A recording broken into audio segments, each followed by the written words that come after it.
Des développements choquants se produisent une fois de plus. La NASA a réinitialisé Artemis 3, 4 et 5, les missions clés visant à ramener des humains sur la Lune et à y établir une présence durable, provoquant des répercussions chez les contractants, les partenaires, dans les budgets et les calendriers. Qu'est-ce que cela signifie? Qui en bénéficie? Qui est sous pression? Et comment cela redessine-t-il la trajectoire vers la surface lunaire? Nous allons l'expliquer clairement et simplement. Mais ce n'est pas tout.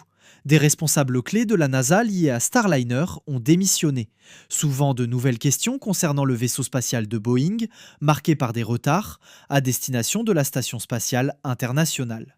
Découvrons-le dans l'épisode d'aujourd'hui sur notre chaîne. Avant d'aborder le sujet principal, je tiens à remercier nos fidèles abonnés pour leur soutien depuis les débuts de la chaîne. Nous espérons que vous continuerez à nous soutenir en vous abonnant afin de recevoir nos dernières mises à jour. Cela nous encouragera également à nous améliorer pour nos prochaines vidéos. Merci. Depuis ses débuts, le programme Artemis a connu des ajustements répétés de calendrier. Aujourd'hui, au début de l'année 2026, un nouveau changement majeur a été annoncé. Un changement qui modifie à la fois le calendrier et l'objectif des missions à venir. La mise à jour est arrivée sous la forme d'une vidéo de 3 minutes de Jared Isaacman, partagée sur les plateformes officielles de la NASA. Le message mettait l'accent sur les progrès, la sécurité et la standardisation des véhicules et des procédures, afin de réduire les risques et d'augmenter la cadence des lancements. Alors, qu'est-ce qui a changé? Artemis 3, toujours prévu pour 2027, ne tentera plus un alunissage habité. À la place, elle devient une mission de test des systèmes en orbite terrestre, une répétition générale à grande échelle. Au cours de cette mission, le vaisseau Orion de la NASA devrait effectuer un rendez-vous et s'amarrer avec l'un ou les deux candidats du Human Landing System, le Starship HLS de SpaceX et le Blue Moon de Blue Origin. L'objectif est de tester l'amarrage, l'intégration des systèmes de survie, les communications, les interfaces de propulsion et les performances des combinaisons EVA, confirmant que l'architecture fonctionne avant de s'engager dans un alunissage. Historiquement, cela rappelle Apollo 9, lorsque la NASA avait testé le module lunaire en orbite terrestre avant de tenter un alunissage. Les premiers alunissages habités sont désormais reportés à Artemis 4 et Artemis 5 en 2028, les deux missions devant atteindre la surface cette année-là. Deux scénarios sont possibles. Le premier est la collaboration. Starship HLS et Blue Moon soutenant tous deux les missions, offrant redondance et flexibilité opérationnelle. Le second est la compétition.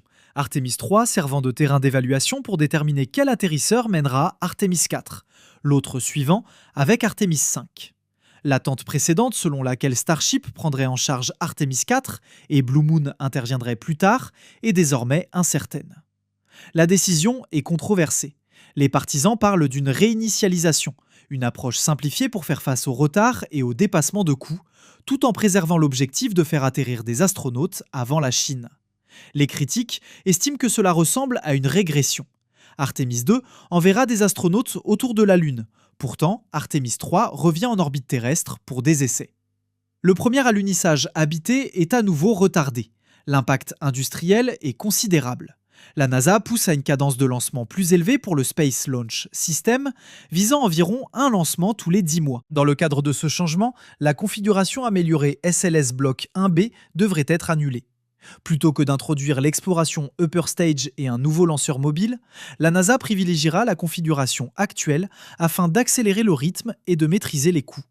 Cela élimine la nécessité du nouveau lanceur mobile et pourrait rendre la Lunar Gateway inutile dans l'architecture révisée. Le matériel en cours de développement pourrait être réaffecté. Même l'étage supérieur pourrait évoluer. L'Interine Cryogenic Propulsion Stage pourrait être remplacé ou amélioré, potentiellement en s'inspirant de l'étage Centaur de United Launch Alliance utilisé sur Vulcan. ULA a réaffirmé son soutien aux objectifs lunaires de la NASA, tout en gérant les défis liés à Vulcan et les pauses dans certaines activités de lancement liées à la sécurité nationale. SpaceX a répondu en soulignant son alignement avec l'objectif de la NASA de retourner sur la Lune en toute sécurité et d'y établir une présence durable. Pour SpaceX, ce changement réduit la pression immédiate d'un alunissage, mais maintient l'urgence.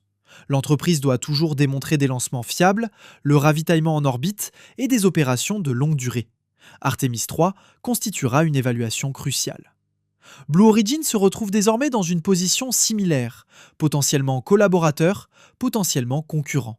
À la suite de l'annonce de la NASA, Blue Origin et son PDG Dave Limp ont déclaré « Nous sommes totalement engagés. Blue Moon doit fournir un atterrisseur pour le test de 2027 et potentiellement 2 atterrisseurs opérationnels pour 2028. Une étape clé sera la mission Blue Moon Mark 1 prévue pour le premier semestre de cette année. Puis il y a Boeing. Avec l'annulation du SLS Block 1B, Boeing, maître d'œuvre de l'étage central du SLS, pourrait voir son champ d'action réduit. Bien que la direction ait réaffirmé son partenariat avec la NASA, la production du SLS a été critiquée en raison des coûts et du calendrier. Une cadence plus rapide exigera des améliorations mesurables en matière d'efficacité de fabrication et de maîtrise des coûts. Le partenariat autour de la Lunar Gateway, impliquant la NASA et des agences internationales, fait également face à des incertitudes. Si Gateway est retiré du plan, les partenaires participants pourraient devoir redéfinir leurs contributions et réaffecter le matériel déjà en développement. Alors, où cela laisse-t-il Artemis ? Le programme devient structurellement plus simple. Moins de nouvelles configurations, des lancements plus rapides et 2 missions d'alunissage en 2028. Mais cela retarde aussi le premier alunissage habité et réinitialise une fois de plus les attentes. La conclusion est simple, la NASA choisit de tout tester en profondeur avant d'envoyer des astronautes atterrir. Pour les professionnels du secteur, les implications incluent des réajustements contractuels, une accélération de la production, une refonte de l'étage supérieur et une concurrence renouvelée au sein du programme Human Landing System. Maintenant, la question vous est posée. Cette feuille de route Artemis révisée est-elle un recalibrage judicieux ou introduit-elle de nouveaux risques tout en résolvant les anciens ? Répondez oui ou non dans les commentaires et expliquez votre raisonnement. Et restez avec nous alors que nous continuons à suivre l'évolution d'Artemis, de Starship, de Blue Moon, du SLS et de la mission plus large visant à ramener l'humanité sur la Lune. Ensuite, tournons-nous vers les changements de direction à la NASA liés au programme Starliner. La NASA a remplacé 2 hauts responsables au sein de sa structure de vols spatiaux habités à la suite d'une attention renouvelée portée au problème du Boeing Starliner. Le 26 février, l'agence a annoncé que Joel Montalbano occupera le poste d'administrateur associé par intérim de la Space Operations Mission Directorate et que Dana Hutcherson assumera la fonction de responsable par intérim du programme Commercial Crew. Tous 2 ont pris leurs fonctions immédiatement. Pour comprendre pourquoi cela est important, il faut préciser ce que supervisent ces bureaux. La Space Operations Mission Directorate gère les activités de la NASA en orbite terrestre basse, y compris la Station spatiale internationale et le transport commercial d'astronautes. Le programme Commercial Crew supervise les contrats avec les entreprises construisant des vaisseaux destinés à transporter des astronautes, notamment le Starliner de Boeing et le Crew Dragon de SpaceX. Autrement dit, ces postes se situent au cœur de la capacité américaine de lancement d'astronautes. Dans la mise à jour officielle, Jared Isaacman a souligné l'importance de la continuité du leadership et de l'exécution des missions. Il a déclaré qu'un leadership fort est essentiel pour faire progresser la mission de la NASA et a exprimé sa confiance dans le fait que Montalbano et Hutcherson sont hautement qualifiés pour exercer leurs fonctions par intérim. Il a ajouté que leur expérience et leur engagement aideraient à concrétiser la politique spatiale nationale, à maintenir le leadership américain en orbite terrestre basse et à développer les capacités pour des missions dans l'espace lointain. Le message est clair, stabilité et progression.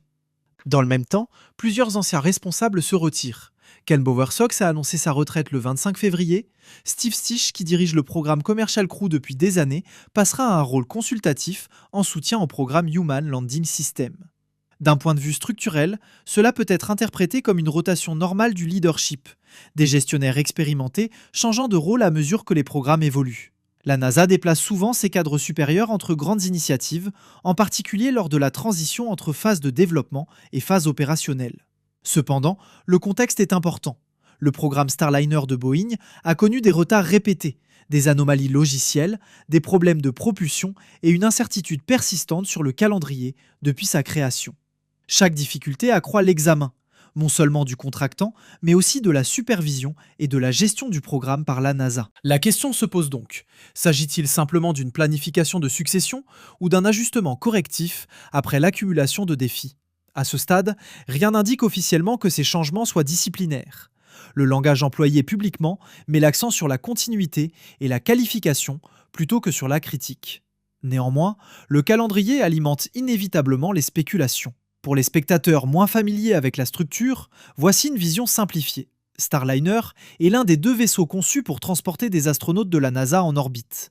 Lorsque des problèmes techniques surviennent, les responsables de la NASA sont chargés d'assurer la sécurité, la responsabilité et la résolution des difficultés. Des changements de direction dans cet environnement peuvent signaler une réinitialisation des priorités, du style de communication ou de l'intensité de la supervision. Pour les observateurs du secteur, les implications plus profondes concernent la posture face aux risques, les calendriers de certification et la tolérance de la NASA à la pression des délais par rapport au conservatisme en matière de sécurité. Le nouveau leadership accélérera-t-il la prise de décision? La supervision deviendra-t-elle plus stricte? La stratégie du programme évoluera-t-elle de manière subtile? Ces réponses n'émergeront qu'avec le temps. Ce qui est certain, c'est que la NASA restructure activement des postes clés de gestion à un moment où le programme lunaire Artemis et le transport commercial d'astronautes font l'objet d'une attention nationale accrue. Les transitions de leadership dans l'aérospatiale sont rarement symboliques. Elles influencent les négociations contractuelles, les évaluations des risques, l'approbation des jalons et la coordination interagences.